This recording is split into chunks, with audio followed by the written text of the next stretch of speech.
In this PowerPoint we're going to look at subtraction, and we're going to look at subtraction with numbers up to 4 digits and decimals.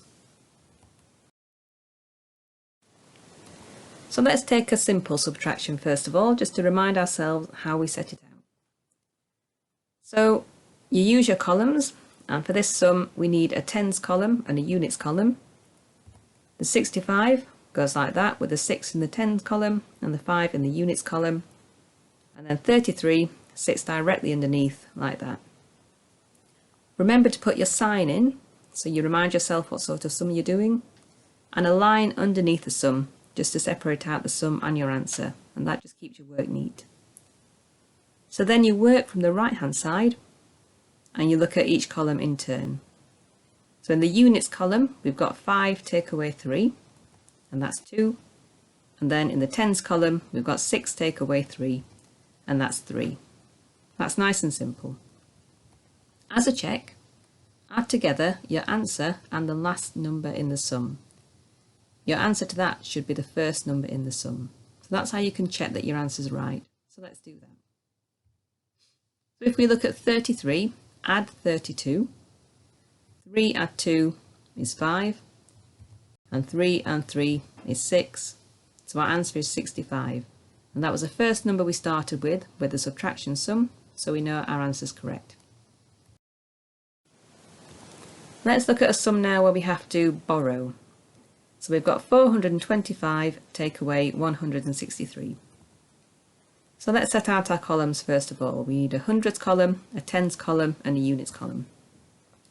We set out 425 like this, and then 163 directly underneath.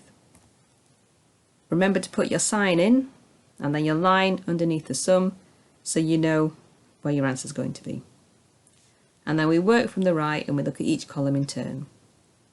So 5 take away 3, that's nice and simple, that's 2. But then in the tens column, we've got 2 take away 6. Now what you mustn't do is just swap that round and read it as 6 take away 2, because you have to keep the numbers in the correct order. You have to write the top number first, 2, and take away the bottom number, 6. And in this case you can't do it because 2 is smaller than 6. So what you have to do is borrow from the number to the left. So we're going to borrow from that 4 in the hundreds column. So we cross the 4 out, we borrow 1 from it, so that now becomes 3. And we put the 1 that we've borrowed in front of the 2 in the tens column. So now in the tens column, we've got 12 take away 6, and that's something we can do. So 12 take away 6 is 6, and then if we look at the hundreds column, remember we've got 3 take away 1, and that's 2. So the answer to that sum is 262. Let's look at a bigger sum with 4 digits now. So for this we need a thousands column, a hundreds, a tens and a units. And we set the numbers out, making sure that they're in the correct column. And make sure you put your sign in to remind yourself what sort of sum you're doing. So if we look at the units column, we've got 1 take away 3. Well, we can't do that because 1 is smaller than 3. So we need to borrow. We need to borrow from that 3 in the tens column. So we cross that out, that becomes 2, and we put the 1 that we've borrowed in front of that 1 in the units column. So now in the units column, we've got 11 take away 3, and that's 8. But then if we look at the tens column, we've now got a problem here as well, because we've got 2 take away 7, and we can't do it because 2 is smaller than 7. So we need to borrow again, and we need to borrow from the 8 in the hundreds column.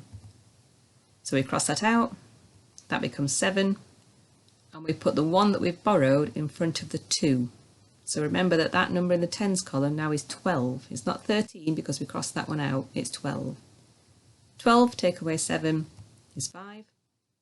And then in the hundreds column, we've got 7 take away 6, that's 1. And 5 take away 3, that's 2.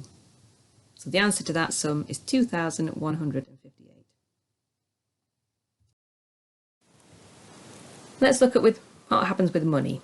So this is the sort of sum we normally get when we use decimals with takeaway.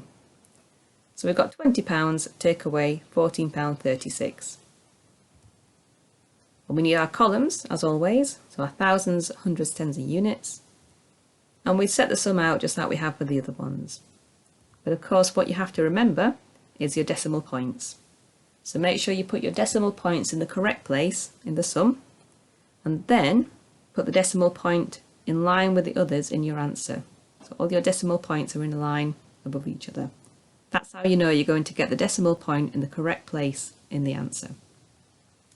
And then we work from the right. So in the units column, we've got 0 take away 6, which of course we can't do because 0 is nothing, and you can't take 6 away from nothing. So what do? Normally we'd borrow from the tens column, but in the tens column we've got 0 as well, so we can't borrow from that because there's nothing there. In the hundreds column, we've got the same problem. There's nothing there, so we can't borrow. So we've got to go all the way along to the thousands column, where we finally have a number we can borrow from. So we're going to borrow from that 2 in the thousands column. So we cross that 2 out. That now becomes 1. And we can't put the 1 all the way to the units column. What we have to do is bounce it along all of those zeros and work on each one in turn.